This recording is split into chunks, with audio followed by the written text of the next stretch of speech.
प्यारे बच्चों, आज हम पढ़ेंगे कक्षा 10 का चैप्टर 2। चैप्टर का नाम है वास्तविक संख्याएं, रियल नंबर। वास्तविक संख्याएं, रियल नंबर।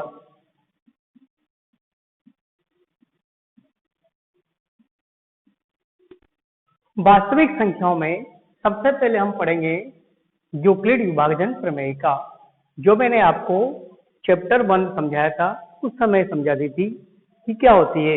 एक बार फिर लिख देता हूं मैं। इसमें है यूक्लिड विभाजन प्रमेय का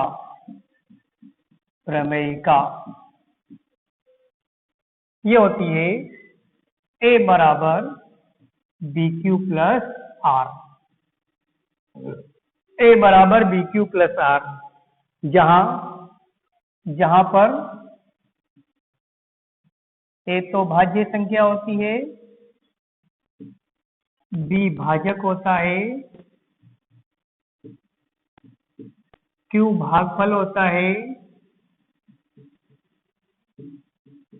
और r होता है शेषफल। अब हम पढ़ेंगे प्रश्नावली 2.1। प्रश्नावली 2.1 पढ़ेंगे। 2.1 में पहला सवाल है। 2.1 का हम पहला सवाल पढ़ेंगे। सवाल नंबर 1। सवाल कह रहा है कि दर्शाइए कि विषम धनात्मक पूर्णांक संख्या का वर्ग 8q प्लस 1 के रूप का होता है। विषम धनात्मक पूर्णांक की संख्या का वर्ग 8q प्लस 1 के रूप का होता है, ये हमें समझाना है। इसके लिए देखो, हम जानते हैं सम संख्या में 2 का भाग जाता है, विषम में 2 का भाग नहीं जाता है। तो हम विषम अगर सम को 2n मानेंगे तो विषम को 2n प्लस 1 मानना पड़ेगा। मैं लिखूंगा यहाँ पर, माना कि a कोई विषम धनात्मक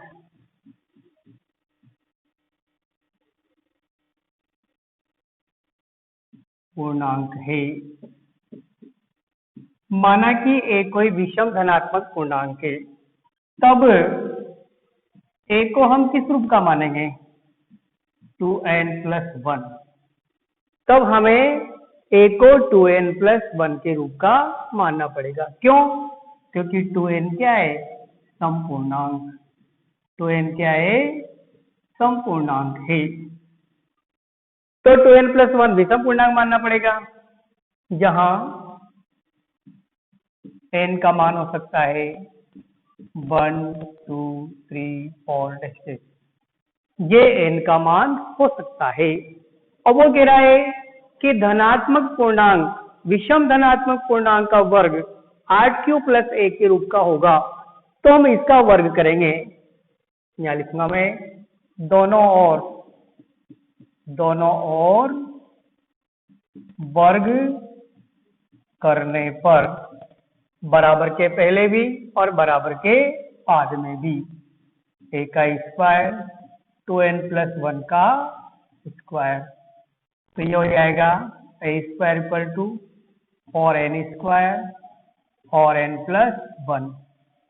अब देखना, इन दोनों में 4 भी कॉमन आ रहा है, n भी कॉमन आ रहा है, तो 4n कॉमन ले लेंगे, n प्लस 1 यहाँ ब्रैकेट बच जाएगा और प्लस 1 यहाँ आ जाएगा। अब ये प्लस 1 अलग है, ये संख्या सम है, तो मैं लिखूंगा यहाँ n इंटू n प्लस 1 क्या है? सम।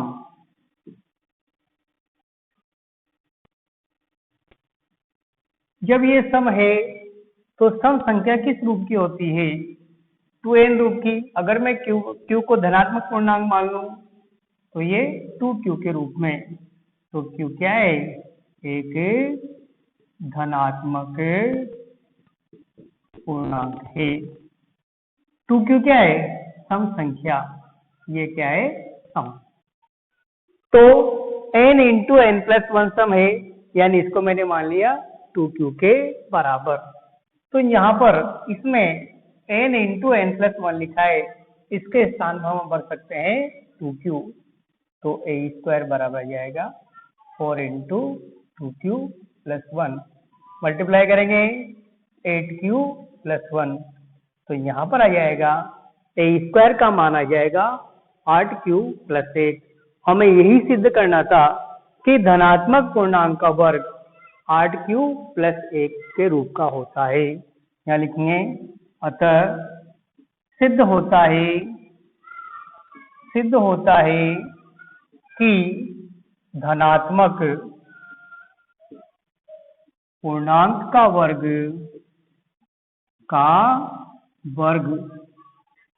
8q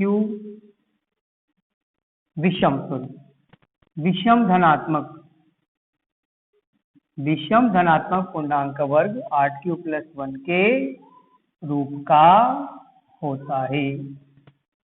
ये हो गया आपका पहला सवाल, ये हो गया आपका सवाल नंबर 1। ठीक है बच्चों, समझ में आया होगा। पहले हमने क्या करा, विषम धनात्मक पूर्णांक मान लिया। विषम किस रूप का होता है, तो n प्लस 1 के रूप का होता है। n का मान 1 2 3 4 मान सकते हैं तो भी विषम संख्या आएगी। फिर हमने इसका दोनों ओर वर्ग कर दिया, a स्क्वायर, इसको खोला पर ने a प्लस बी के होल स्क्वायर से। a प्लस बी का होल स्क्वायर होता है a प्लस बी का whole square, a square plus 2ab plus b square. इससे हमने इसको खोल दिया, तो n का square 4n square, 2 into 2n into 1 4n आ जाएगा, बी स्क्वायर यानी 1 का स्क्वायर, इन दोनों में 4n कॉमन ले लेंगे, n प्लस 1 बच जाएगा। अब ये सम संख्या है तो सम को हम 2q के रूप में ले सकते हैं। तो सम संख्या है, जहां ये लिखा है वहां हमने 2q भर दिया, तो हमारे पास 8q प्लस 1 आ गया। ये हो गया हमारा पहला सवाल। अब हम करेंगे सवाल नंबर 2।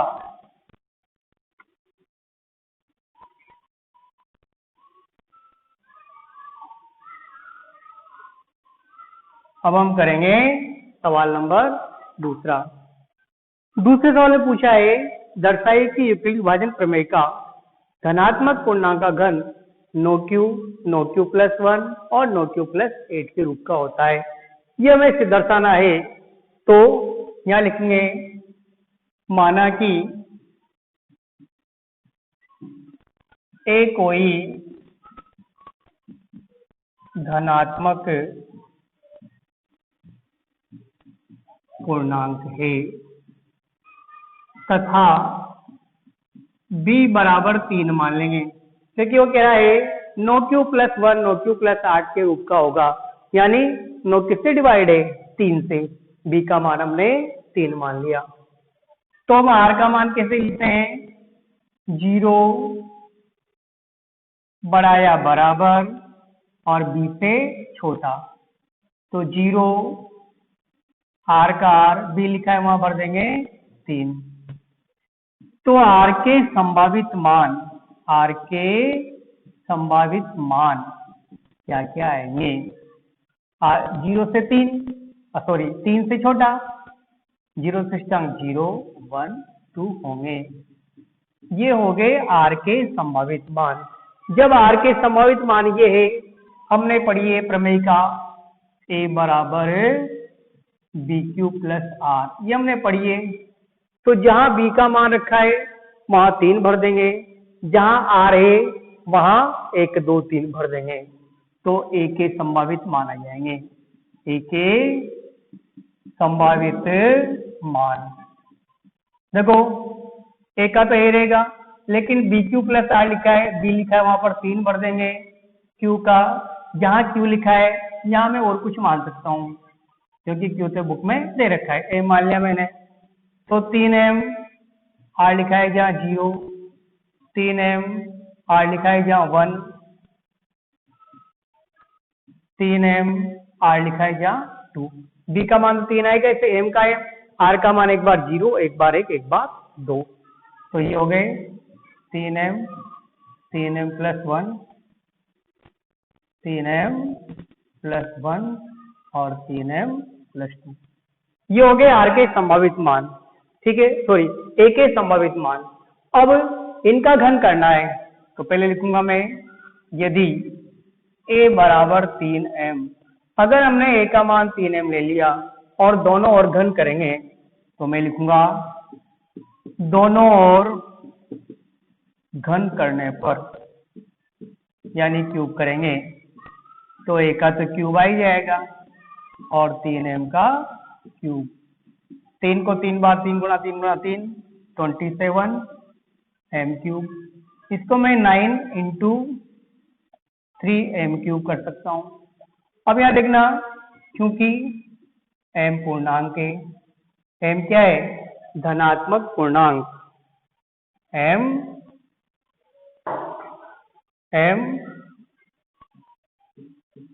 धनात्मक पूर्णांक है, m धनात्मक पूर्णांक है। जब m धनात्मक पूर्णांक है तो 3m क्यूब भी धनात्मक पूर्णांक होगा। और चूंकि बुक में दे रखा है क्यूब भी धनात्मक पूर्णांक है, तो इसके स्थान पर हम क्यू लिख सकते हैं, तो 9 इंटू क्यू बराबर 9 क्यू। तो देखिए, पहला धनात्मक पूर्णांक अपने पास 3m है, इसका क्यूब किस रूप का आया, 9m² के रूप का आ गया। इसी प्रकार हम a का मान ये लेंगे, तीसरी बार m का मान 3n+2 लेंगे। अब मैंने पहले तो a का मान 3m लेके हल किया है, तो 9 क्यूब के रूप का आ गया। अब मैं a का मान 3m+1 लूंगा, जिसको आप आगे देखना। अभी सवाल पूरा नहीं हुआ अपना, बाकी है, तो बाकी सवाल मैं आगे करता हूं।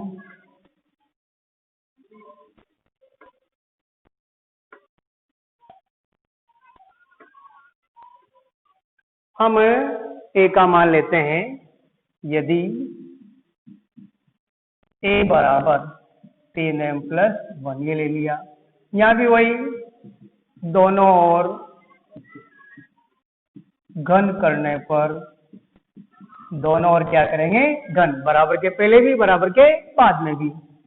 a का क्यूब 3m+1 का क्यूब, यहाँ सूत्र लगाएंगे भाई क्यूब वाला, a+b का क्यूब क्या होता है, a³ + 3a² b + 3ab² + b का क्यूब। अब इस रूप में खोलेंगे, तो यहाँ पर 3m का cube + 3 into 3m² into 1 + 3 into 3m into 1 का स्क्वायर + 1 का क्यूब। हल करेंगे तो 27m क्यूब, यहाँ 27m², यहाँ पर 9m और यहाँ पर 1।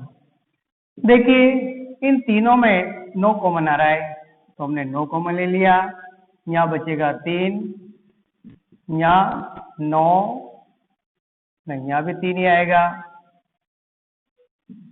और यहाँ पर m+1।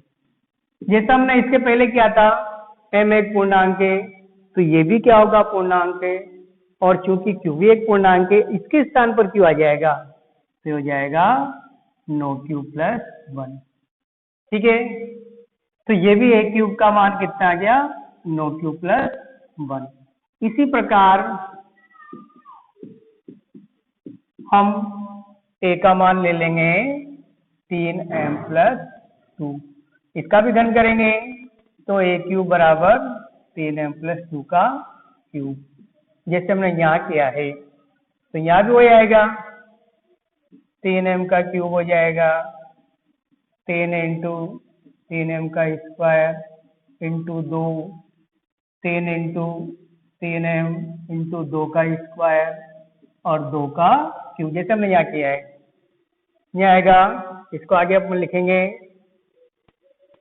आगे हल करेंगे, तो देखना ये हो जाएगा 27 m क्यूब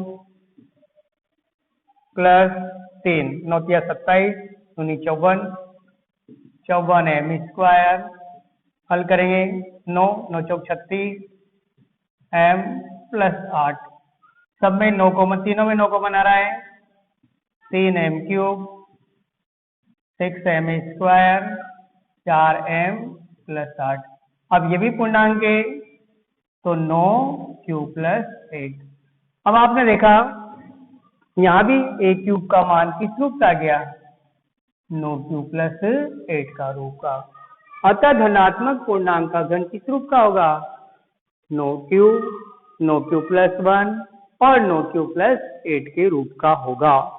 ठीक है, अब हम करेंगे सवाल नंबर,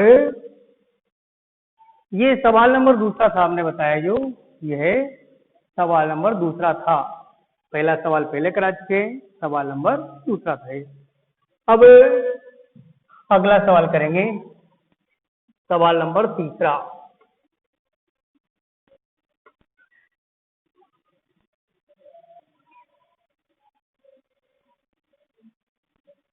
तीसरा सवाल करेंगे।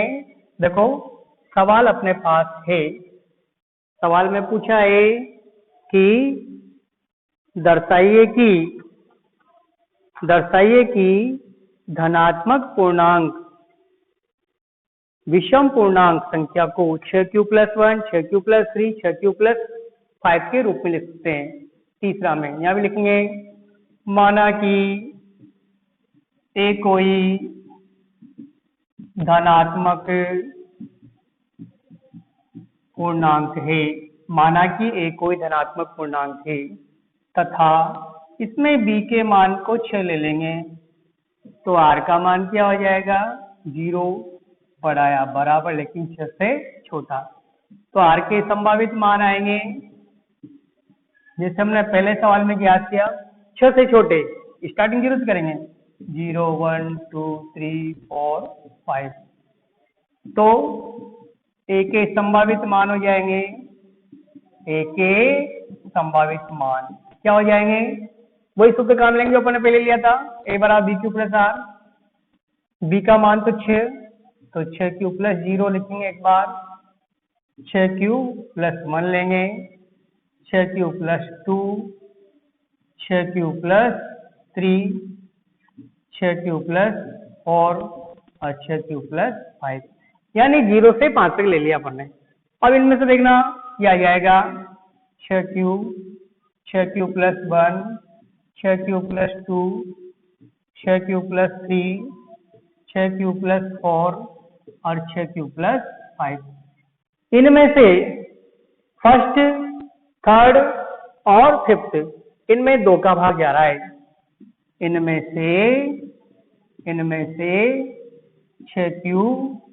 6q प्लस 2 और 6q प्लस 4 से क्या है सम पूर्णांक, क्योंकि इनमें 2 का भाग जा रहा है। शेष बचे कौन कौन से, शेष 6q प्लस 1, 6q प्लस 3 और 6q प्लस 5 क्या होंगे विषम पूर्णांक होंगे, विषम पूर्णांक होंगे। तो बच्चों हमने पढ़ा ये विषम पूर्णांक सिद्ध करना, ठीक है, ओके।